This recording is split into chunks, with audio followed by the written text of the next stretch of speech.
अगर आप mock test दे रहे हो और सिर्फ स्कोर देख के खुश या दुखी हो जाते हो तो आप सबसे बड़ा इंप्रूवमेंट मिस कर रहे हो। Hello everyone, I am Mansi Gupta और इस वीडियो में मैं बताने वाली हूँ मॉक टेस्ट एनालिसिस का एग्जैक्ट सिस्टम क्या होगा। और ये निमसेट, सीयूईटी, पीजी, महासेट और बाकी कॉम्पिटिटिव एग्जाम्स के लिए बहुत इंपॉर्टेंट है। Rule number 1, separate mock analysis copy. आपको एनालिसिस कॉपी अलग से बनानी है जिसमें आप हर मॉक का एनालिसिस करोगे। इस कॉपी में आप लोग को क्या लिखना वो मैं बताने वाली हूँ। इसमें रॉन्ग क्वेश्चंस का कॉन्सेप्ट लिखना आपको सबसे पहले, फिर अनअटेम्प्टेड क्वेश्चंस का कॉन्सेप्ट, उसके बाद न्यू फॉर्मूलाज या ट्रिक जो भी सीख रहे हो आप एनालिसिस में, फिर कॉन्सेप्ट जो बार बार गलत हो रहे हैं उसको आपको लिखना है। और पूरा क्वेश्चंस लिखने की जरूरत नहीं है आपको, सिर्फ कॉन्सेप्ट और शॉर्ट एक्सप्लेनेशन देखना है जो आप देख के फिर जब रिवाइज करोगे तो फिर आपको याद आ जाए कि हाँ ये गलती आपको एग्जाम में नहीं करनी है। और जो एनालिसिस कॉपी है वो आपका एरर बुक और लर्निंग बुक होगा, इसीलिए आपको बहुत अच्छे से इसे एनालिसिस करना, आपको स्किप नहीं करना है इसे। तो मैं आपको बताने वाली कि आपको एनालिसिस में क्या क्या करना है। तो स्टेप 1, सबसे पहले आप लोग को अटेम्प्ट एनालिसिस करना है जो बहुत मैटर करता है। हर मॉक के बाद सबसे पहले लिखना है कि टोटल क्वेश्चंस अटेम्प्टेड कितना थे, करेक्ट कितना हुआ, रॉन्ग क्वेश्चंस कितने थे, नॉट अटेम्प्टेड कितने थे। फिर आपको ये देखना है कि क्या अटेम्प्ट कम होने की वजह टाइम मैनेजमेंट थी या कॉन्सेप्चुअल क्लैरिटी की वजह से हो रहा है। तो आपको ये दोनों का एनालाइज करना है कि किस वजह से आपका ये सब गलती हो रहा है, रॉन्ग क्वेश्चंस हो रहे हैं या फिर कम अटेम्प्ट हो रहा है। तो वो सब आप लोग को चेक करना है और उसमें इम्प्रूवमेंट करना है। Step 2, time analysis. ये बहुत इंपॉर्टेंट है।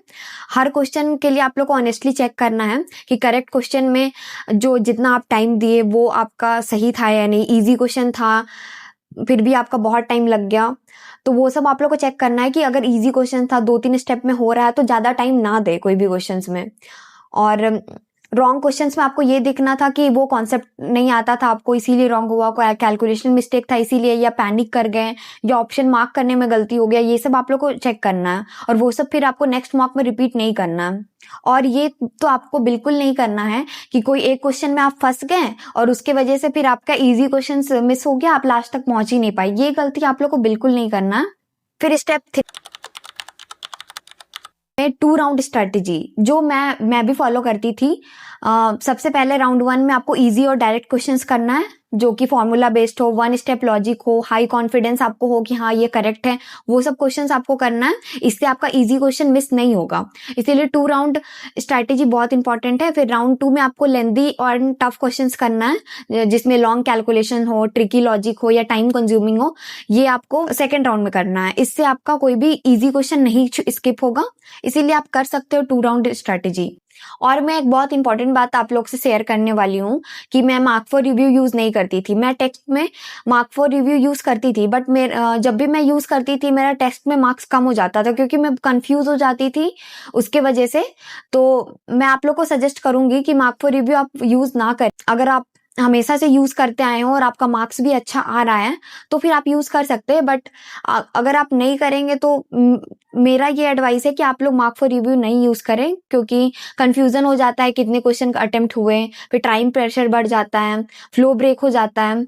और सिंपल रूल आप लोग को ये फॉलो करना है कि क्वेश्चन आता है तो अटेम्प्ट करना है, नहीं आता डाउट है तो स्किप और मूव ऑन करना है। बस आपको ये strategy through out the paper आपको फॉलो करना है, ईगो पे कोई भी क्वेश्चन को नहीं लेना है। Step 4, improvement tracking. आप लोग को हर टेस्ट के बाद इम्प्रूवमेंट चेक करना है कि आप लोग का कितना इम्प्रूव हो रहा है। एनालिसिस का मेन गोल है कि सेम मिस्टेक दोबारा रिपीट ना हो और हर मॉक में एटलीस्ट 1 इम्प्रूवमेंट जरूर हो। ये आप लोग को ध्यान में देना, जैसे कि टाइम मैनेजमेंट बेटर करना है, कैलकुलेशन एरर कम करना है, अटेम्प्ट काउंट इंक्रीज करना है, पैनिक नहीं करना और कामली पेपर को हैंडल करना है। और आपको अपना दिमाग में ये सब रखना है कि मॉक आपका प्रैक्टिस टेस्ट है और फाइनल पेपर आपका परफॉर्मेंस होगा। जो भी आप मॉक टेस्ट से सीख रहे हैं वो आप फाइनल में जाके करोगे, इसीलिए आपको हर मॉक में आपको इम्प्रूव करना है।